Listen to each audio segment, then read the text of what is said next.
Hello there. Hi, boys and girls. Hi, kids. Hey, come in here right now. Come on, because it's time for the party. And the further adventures of... Big John? And Sparkie.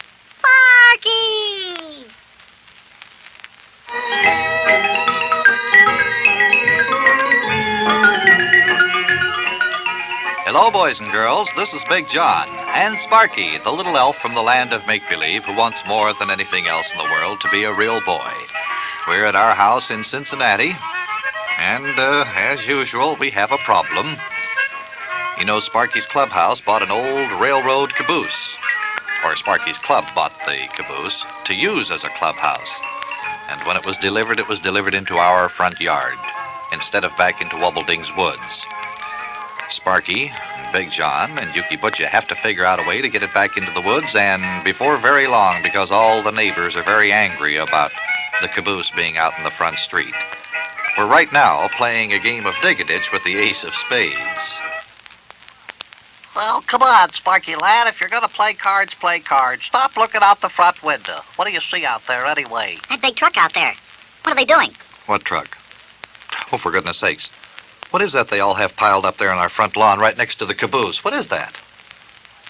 Looks to me like, might be long sections of railroad track and ties. Oh, no. No, please say it isn't so. How could this happen to me? Where'd it come from? There's the telephone. I'll get it. What's it doing there? I don't know. Hello? Oh, hello, Maxie. Huh? Yeah, how'd you know? Oh, you can see him from your upstairs bedroom window. Yeah, sure, we may as well. What are we going to do?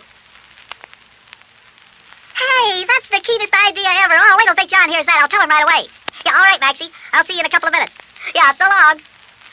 Hey, Big John, that was Maxie Finster. You will be happy to learn those railroad tracks the men are unloading from that truck outside just happen to be the equipment we'll need to carry out Maxie's brilliant idea as to how to move the railroad caboose from the front yard back to Wobbledink's woods. Oh, and just what is Maxie's brilliant idea? We're going to lay down the track from the front yard back to the spot in Wobbledink's woods where we want the caboose, and then we'll put the caboose on the tracks and roll it back. Oh, no. Please say that I'm dreaming. This is all just a horrible nightmare, and I'll wake up. Is it a dream? No, it isn't, Big John. It's one of Maxie Finster's brilliant ideas. In fact, this is the most brilliant idea of his entire lifetime. Oh, me. Okay, so it's one of Maxie's brilliant ideas. Okay. But I still don't like it. Regardless of whether it's a nightmare or Maxie Finster's brilliant idea, it's all the same. Who wants to have a railroad track running through their front yard? Who gave those men permission to unload a whole trailer truck full of railroad ties and railroad track? And where did it ever come from? Why doesn't somebody ask me about these things? Well, after all, Big John, you gotta really eyes that Maxie Finster's a mighty brilliant thinker. What's that have to do with it? Well, he thought of this. I know he thought of it. I say, what's that got to do with it? Just give the lad a chance to prove himself, Big John. Just give him a chance to prove himself. How are you going to move a piece of railroad equipment like a caboose unless you have a track and rails to do it? Oh, me. Let's get back to Sparkie. Oh, golly, Big John, I don't see why you don't think Maxie's brilliant idea is very brilliant. I think it's about the most brilliant idea of his entire lifetime. You do, huh? Why? Because it... Why? Why, because, Big John, just because. Because, Big John, just because. That's a good reason. That is a good reason. Because, just because. Why is it that every time you ask a kid a reason on something, he says because, and he thinks that's an answer? That's not logical. That doesn't make any sense. All right. Let's say it is a good answer. Because. Let's say that's a good reason. But it still doesn't convince me that we should lay railroad tracks from our front yard all the way back to Wobbledink's woods. Well, golly, Big John, it seems to me that the only way we'll be able to move the caboose back to the woods is on tracks. Well, that's right, Big John. After all, nobody else has been able to come up with a better idea.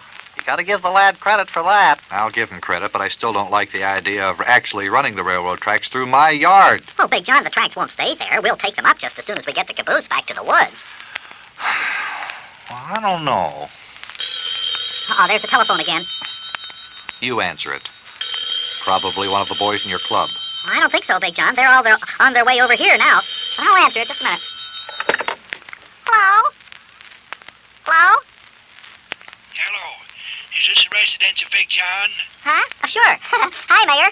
This is a business call. Do not get so familiar, young man. Is this the residence of Big John? Oh, golly, yes, Mayor. If it wasn't, what would I be doing here? Well, if this is the residence of Big John, I would like to talk to the owner of the residence. The owner?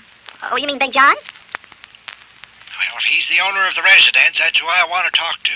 Okay, Mayor. Just a second. Big John, it's Mayor Plumfront. He wants to talk to you. The mayor? Yeah. Oh, I wonder if he's still angry with us. Hello, Mayor. Not so familiar, my good man. I just called you up to see if you have moved that eyesore from your front lawn. You mean the caboose? You know good and well what I mean. My good man, have you moved it? Well, not yet, Mayor. You gave us 48 hours to move it. Well, yes, but that doesn't mean I meant you should take that long doing it. I will have you know that my office has been flooded with complaints from the residents of your neighborhood. Now, this is fair warning. You get that caboose out of sight by tonight at 6 o'clock, or I'll have the law on you. Good day. Well, now, wait a minute, Mayor. Wait a minute. He hung up. Mayor's still mad at us, is he? I'm afraid so. He said if he wanted to know if we'd moved the caboose out of the front yard, said he'd give us until 6 o'clock tonight to do it. 6 Well, o'clock? then, golly, Big John, you'd better let us guys do what we want to do and lay those tracks from the front yard back to the woods. Now, wait a minute. Now, just a minute. You fellas are crowding me here. Now, don't force me into a decision. I don't want to have railroad track laid through my front yard. I don't care what the mayor says. I don't care what your problem is. I don't want railroad track going through the front yard. What kind of sense does that make? Here's a nice little house in a suburb. A nice, beautiful little suburb of Cincinnati, and it's got a railroad track going right through the front. Who ever heard of it? Go ahead.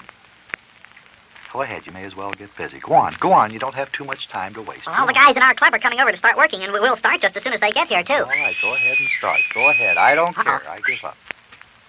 Well, looks like you can start right away then, Sparky lad. There's a whole bunch of kids standing out in the front yard. Yeah, I know. That was Charlie Clammerding who just whistled. Well, Big John, I'm going outside and get to work, and if you and Yuki want to come out, too, I will be glad to have your help. Okay, Sparky. We'll be out in a little while. You can start working. We'll be there. We'll lend a hand. Okay, Big John. Okay. Hi, Charlie. Hi, Maxie. Hi, Rabbit Ears. What do you say, boy? Ay. Yuki, do you think the boys' idea will work? Sure it'll work, Big John. Once they get those tracks laid down and get the caboose on the tracks, it'll be simple as shooting ducks right off the water. Oh, I hope you're right, Yuki. I hope you're right.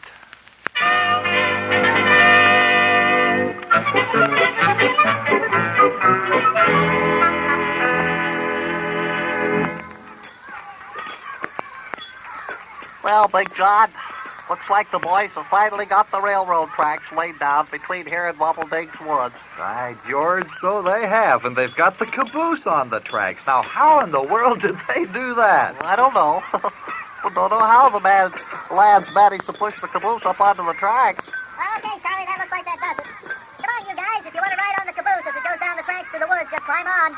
I'll go get Big John. Oh, hi, Big John. Hi. I'm just coming into the house after you. How you doing? Oh, fine. I see you boys have all the track laid. Hey, now what happens? What happens now? Now we're going to ride it back to Wobbleding's Woods.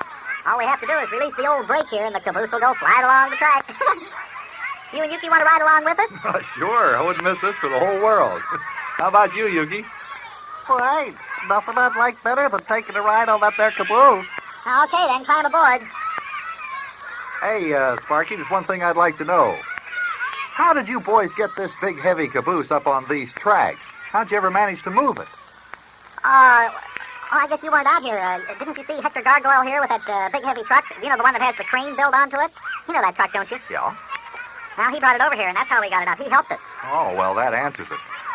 Well, okay, we're all on the caboose. Let her roll. You set, Yuki? Boy. Okay, here we go. I'm releasing the brake. Here we go. Oh, boy. Here we go. We're moving, Big John.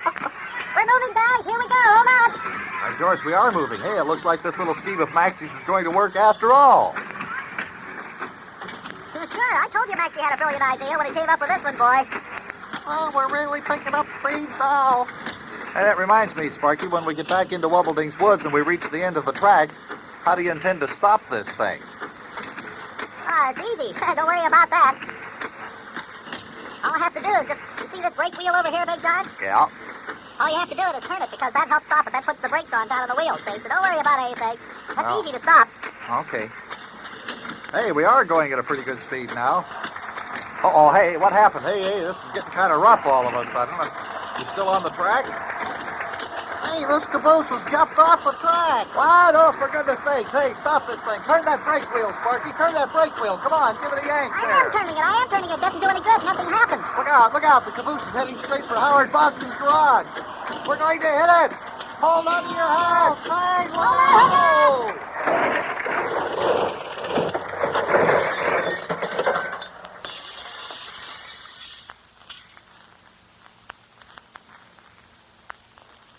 See? I told you we'd stop. Yeah. After going right through Howard Boskin's garage. Look at it. Look at it. Completely demolished. The caboose knocked over Howard Boskin's garage. Oh, me. More expense. Oh, this caboose is getting to be more trouble than it's worth. Boy, oh boy, oh boy, oh boy, oh boy. What do we do now? I don't know. How much can you get for kindling wood around this time of the year? Looks like there's enough of it around here. Sure did swarp old Howard's garage, didn't we? Knocked the door clean off. Hey, Big John, look. Knocked the door clean off. I know. You don't have to. How much does a garage cost, Yuki? Well, depends on what kind of garage you're looking for. Now, you take like Metropolitan Motors downtown. They got 5, 6 floors there, all made out of, I'd say that's about $750,000. I don't mean that kind of a garage. I mean a garage like like Howard's here. Oh. Well, let's look at the bright side of it, Big John. At least we got the caboose out of your front yard. Yeah, that's right. We got the caboose out of the front yard. Whew. Try this one on Daddy tonight. Oh, me. Well, kids, we really are in a mess now. Guess you saw what happened. Our caboose was rolling along on the track, heading straight for Wubbelding's Woods, just as nice as you please. And then all of a sudden, something went wrong, and the caboose jumped off the track. Went right through Howard Boston's garage, right through it. Boy, you ought to see this garage. Looks like a great big pile of kindling wood. Completely wrecked. Oh, gosh, I just happened to think of something. Oh, we don't even know if Howard Boston's sports car was in the garage. Boy, if it was, we completely wrecked the car, too.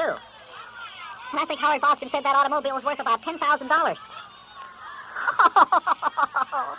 Oh, me. We'll be in debt forever.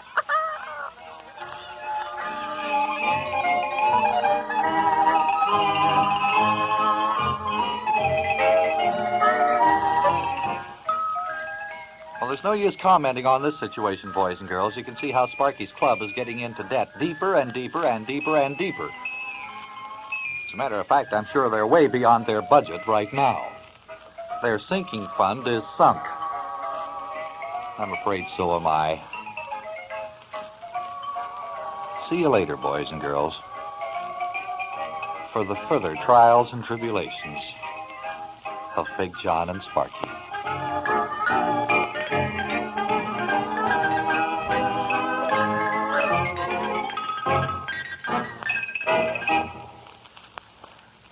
The further adventures of Big Jon and Sparkie come to you each weekday, Monday through Friday, over most of these ABC stations. The program is written by Don Cordekamp, directed by Will Mahoney, Jr., and comes to you from Cincinnati. This is ABC Radio Network.